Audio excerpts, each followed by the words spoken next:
Municipal 2014, les 10 derniers jours avant le premier tour. Bonjour à tous, l'actu de la campagne électorale dans le Gard et dans l'Hérault, c'est sur TV Sud et nous nous retrouvons comme chaque semaine pour analyser ce contexte politique, les sondages, les meetings, les listes des candidats. Un rendez-vous en partenariat avec Midi Libre et pour le quotidien régional. Il est de retour, il nous a manqué, c'est Yannick Pauvillon. Bonjour Yannick. Bonjour, et puis sur ce plateau, ils sont là, fidèles au poste, nos deux experts, le politologue Michel Crespi. Bonjour Michel. Bonjour. Et puis Laurent Blondiot. Bonjour Laurent, qui est toujours consultant en communication pour l'agence Wonderful. Nous verrons avec vous que l'affichage est important dans une campagne et qu'il faut bien briefer les colleurs d'affiches sous peine d'avoir quelques surprises. Et puis comme d'habitude, un invité politique aujourd'hui, c'est Alain Jamet. Bonjour. Bonjour. Cofondateur et premier vice-président du Front National. Vous êtes aussi conseiller régional de Languedoc-Roussillon et candidat à la mairie de Pérols, près de Montpellier. On commence par un nouveau sondage sorti hier, sondage CSA pour BFM TV, Le Figaro et Orange.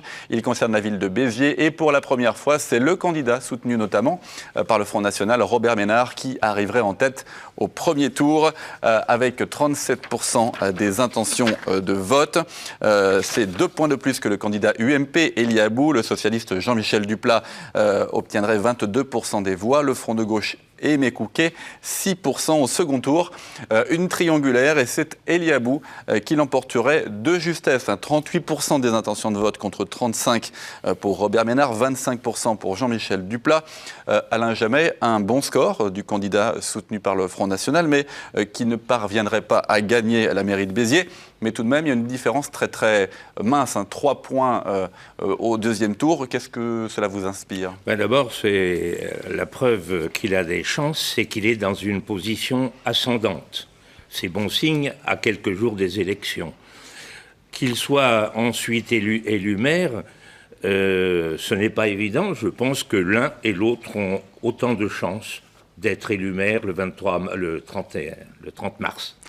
Michel Crespi, une analyse de ce sondage, on le dit, c'est effectivement la différence au deuxième tour entre les deux premiers est très très très mince. C'est 3 points et la marge d'erreur c'est plus 2 ou moins 2, ce qui signifie que ça peut très bien être le contraire. De toute façon, ça fait un mois que je vous dis, Olivier, que cette élection de Béziers sera la plus serrée du département, vraisemblablement. Je confirme. Vous me le dites, c'est vrai, je confirme. Et les sondages le montrent. Ce sont des sondages maintenant sur 600 personnes, ce qui fait qu'on a une marge d'erreur plus forte que jadis quand on les faisait sur 1000, mais ils étaient aussi beaucoup plus chers, c'est pour ça qu'on les fait plus comme ça. Laurent Blondiot ? On voit toujours la même difficulté à ce que le Front National, même si Robert Ménard n'est pas du Front National, gagne l'élection au second tour. Monsieur Jamet peut-être répondre à cette question. On sent une difficulté pour capitaliser au second tour, comme si les électeurs ne vous voyaient pas en capacité de gérer une ville. C'est quelque chose à laquelle vous avez réfléchi, y compris pour vous à Pérols ? Oui, oui, c'est un peu... il faut bien commencer un jour, parce que sinon ce seraient toujours les mêmes qui seraient élus et réélus. Je pense qu'il s'agit de gérer une ville, quelle qu'en soit l'importance, et que à peu près tous les maires, débutants ou pas débutants, sont parvenus à gérer une première fois une ville.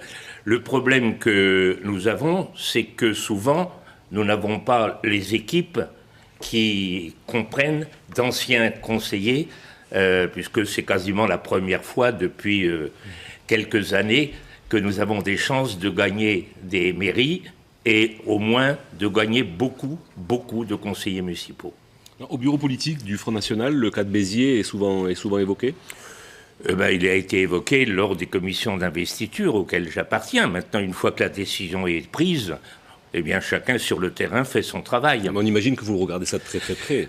C'est-à-dire que Marine, peut-être, reproche à Robert Ménard de ne pas affirmer assez haut et fièrement le soutien qu'on lui apporte, parce qu'il est évident que les 9/10 de son électorat proviendront du Front National. Et en même temps, c'est peut-être ce qui va lui permettre, justement, de franchir, ce que disait Laurent Blondiot, c'est peut-être ce qui va lui permettre de franchir les pourcentages qui vous manquent toujours pour accéder à la victoire.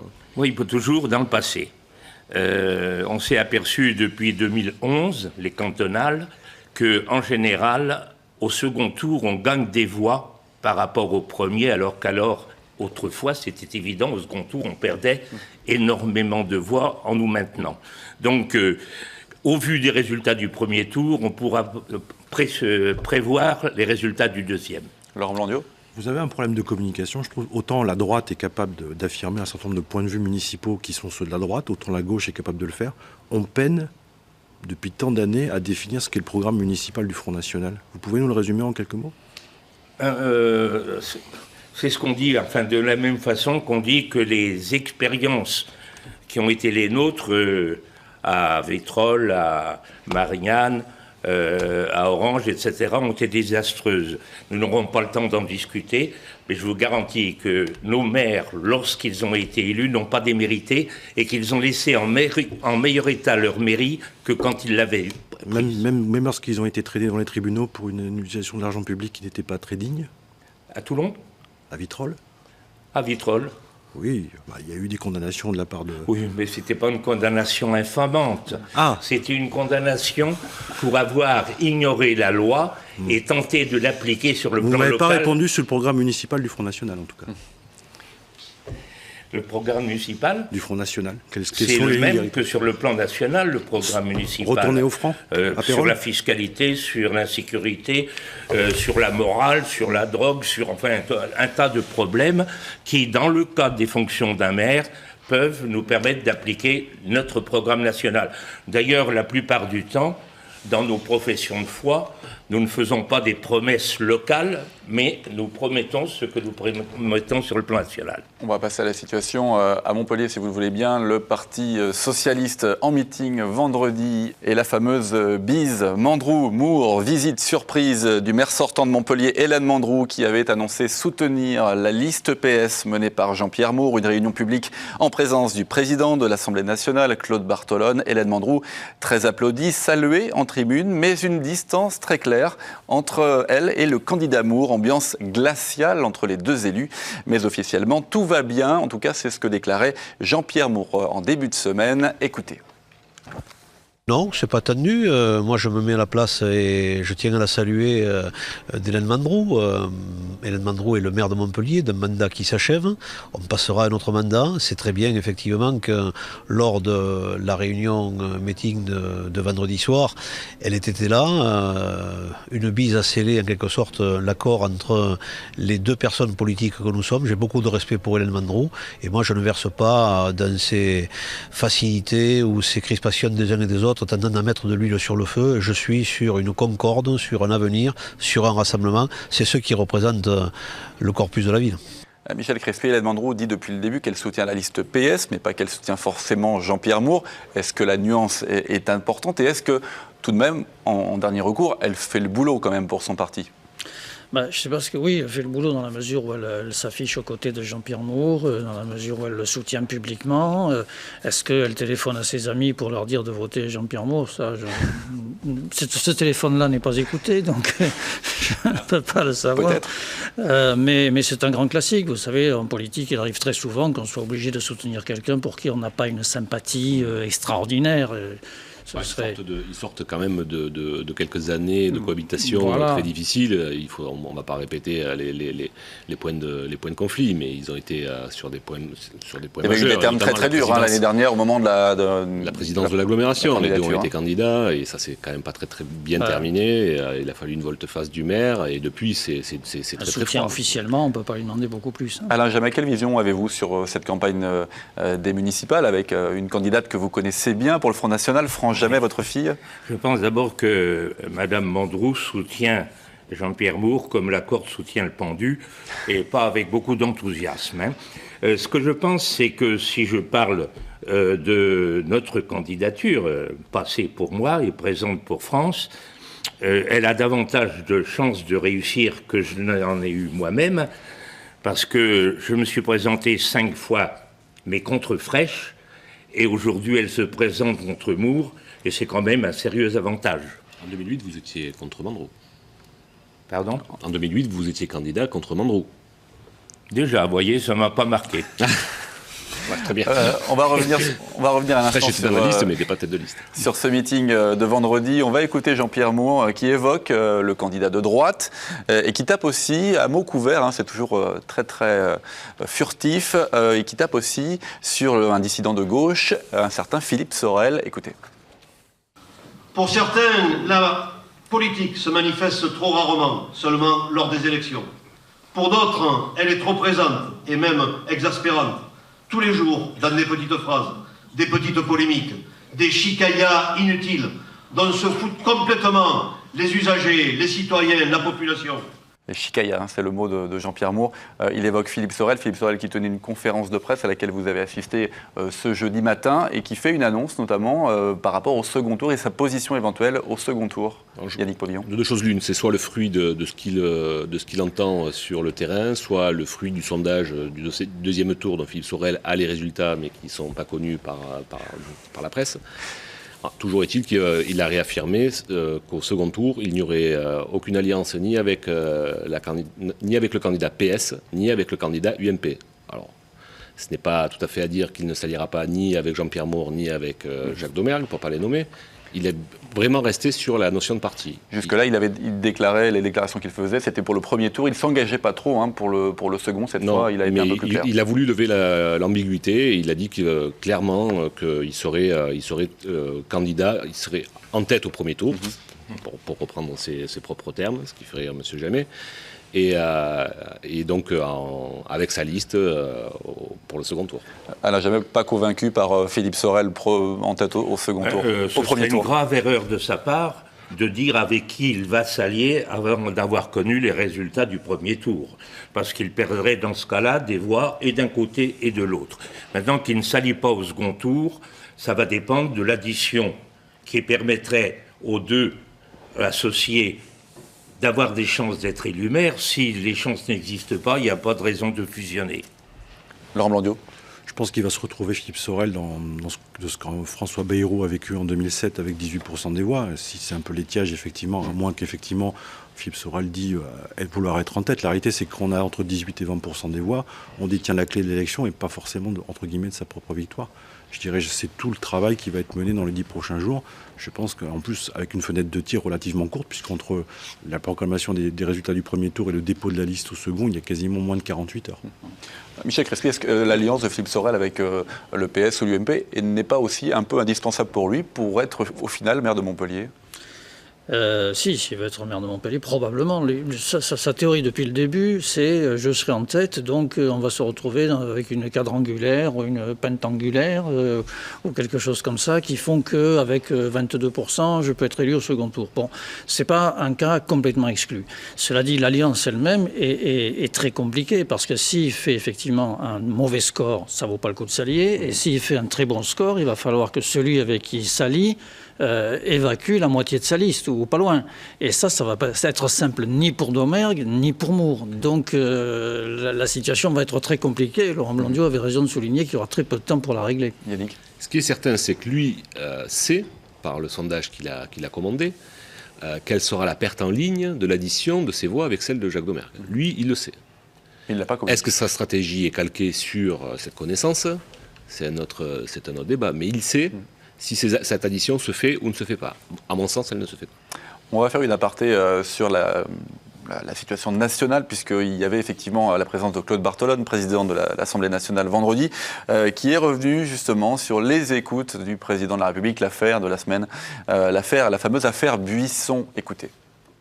Cette histoire de Buisson, comme si Sarkozy ne pouvait pas se rendre compte de ce qu'était Buisson, ce militant d'extrême droite, ce militant de minute, et comme s'il pouvait être surpris qu'il puisse avoir ce genre de méthode d'enregistrer un président de la République, d'enregistrer ses propres amis pour arriver à ce scandale que représente le choix d'un militant d'extrême droite qui aujourd'hui déshonore des pratiques républicaines.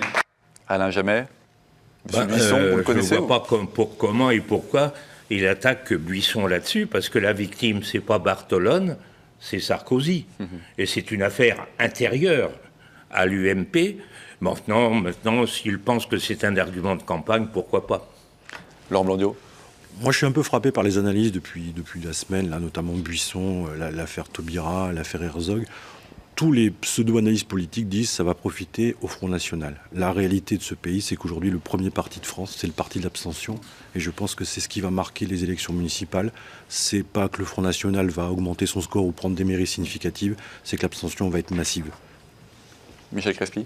Oui, dans les villes en particulier, si vous voulez, l'abstention est toujours beaucoup plus importante au fur et à mesure que la ville est grande. Plus la ville est grande, plus l'abstention est importante. Donc effectivement, dans les grandes villes, on risque d'avoir une abstention très importante. On est déjà sur des scores très importants. Hein. À Montpellier en 2008, 52% de participation, 48% d'abstention, c'était déjà énorme. Hein. Déjà, à partir du moment où on multiplie par 6 le nombre de nos candidats, le nombre de nos électeurs va être multiplié au moins dans la même proportion. Mais si on tient compte de l'augmentation de notre potentiel depuis 2008, qui a été le creux de la vague, eh bien, c'est pas 10 fois plus de conseillers municipaux qu'on aura, mais sans doute 20 ou 30 fois plus. Bon, on verra ça. En tout cas, les listes des candidats pour le premier tour sont connues à présent, 9 pour Montpellier. Alors du coup, on fait des photos. C'est le cas du PS, Jean-Pierre Moore. Encore lui, un effet de groupe, le collectif qui confirme tout ce que dit le candidat. Vous allez bien regarder l'interview. Tout à l'heure, quand on parlait de Hélène Mandroux, il disait non. Et là, maintenant, ils vont faire oui. Regardez. Une liste largement renouvelée à 60%, qui représente également l'ensemble des forces de gauche et de progrès, le Parti Socialiste, Europe Écologie Les Verts, le Parti Radical de Gauche, le MRC, des représentants communistes, et puis une large représentation de la société civile.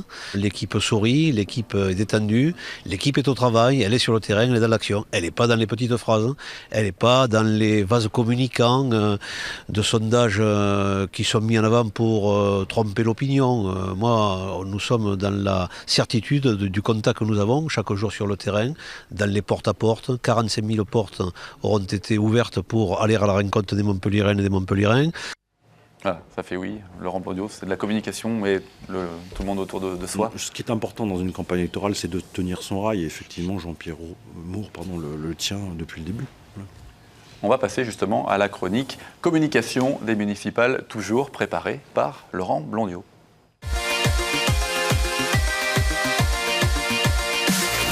Laurent, la tradition de l'affichage, mais attention, il faut toujours bien briefer les couleurs d'affiche, sinon on a quelques petites surprises. Oui, on va le voir sur l'écran. Alors c'est vrai qu'on commence... Alors, force est de constater que la place est de plus en plus restreinte pour les affiches, ce qui fait qu'on a souvent des affichages publics. Par exemple, là, voilà, on va coller, on voit en dessous salon de l'érotisme et on colle pour l'affichage de son candidat. Les couleurs d'affiche, ils voient bien ce qu'ils sont en train de faire. Oui, alors je pense qu'il y a aussi un côté fun de la part, je dirais, du colleur d'affiche, de trouver drôle de mettre son candidat avec le salon de l'érotisme. Ça, je crois que c'est un candidat à Arras. Ensuite, sur un deuxième écran, on a... Alors là, Dieu existe et on a mis son candidat. Donc là, en plus, on voit très bien qu'on a fait exprès de coller juste après, effectivement, Dieu existe. Voilà. Après, ce qui est certain, c'est que, je disais tout à l'heure, il y a de moins en moins d'affiches dans les rues, et c'est plutôt bien au niveau, entre guillemets, de la pollution. Il est vrai que les affichages publics sont restreints, et après, vous savez qu'il y a des panneaux d'affichage réglementaires, et donc, effectivement, tout ce travail est à mener. Mais globalement, voilà, Monsieur Jamet, qui a une longue carrière politique, en conviendra avec moi, l'affichage à l'ancienne a un peu disparu. Il n'y a pas beaucoup de supports, beaucoup moins qu'autrefois d'abord.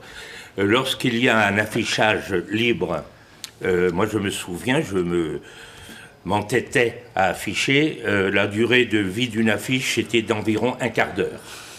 En plus, il peut y avoir des problèmes d'agression pendant ces campagnes. Et puis, je crois que c'est le candidat inconnu qui a intérêt à mettre des affiches. S'il a un minimum de notoriété, il vaut mieux qu'il les mette sur les panneaux réservés à cet effet. Michel Crespi? Non, mais il n'y a pas d'affichage, il est interdit. Il est interdit d'afficher sur la propriété d'autrui et sur les bâtiments publics. Expliquez-moi sur quoi vous pouvez afficher, sur votre propre maison ou votre propre voiture, c'est à peu près tout. Hein. Tout le reste est interdit. Alors certains partis continuaient à afficher, ceux qui ne risquaient pas de voir l'élection annulée, parce qu'ils ne risquaient pas de la gagner. Mais maintenant, c'est terminé. Yannick Aubion, on va voir la dernière, hein. Il y a une dernière... Oui, alors ça c'est le cirque avec... Là c'est pareil, il y a une affiche de cirque et on choisit de mettre Bordeaux, cirque avec Juppé, je trouve ça drôle. Voilà. Ce qui est assez drôle à Montpellier, c'est que dans les panneaux d'affichage où on peut, officiels, où on peut afficher, il y a ceux de l'ancienne mairie qui sont dans le couloir qui mène sur le parvis du Polygone, donc absolument invisible, et il y a une seule affiche qui est posée, alors qu'on peut afficher depuis le 6 mars. Et c'est vrai que là, alors, pour le coup, je vous invite à aller voir les 9 panneaux de l'ancienne mairie. Ils s'en servent même pas, donc c'est pas stratégique.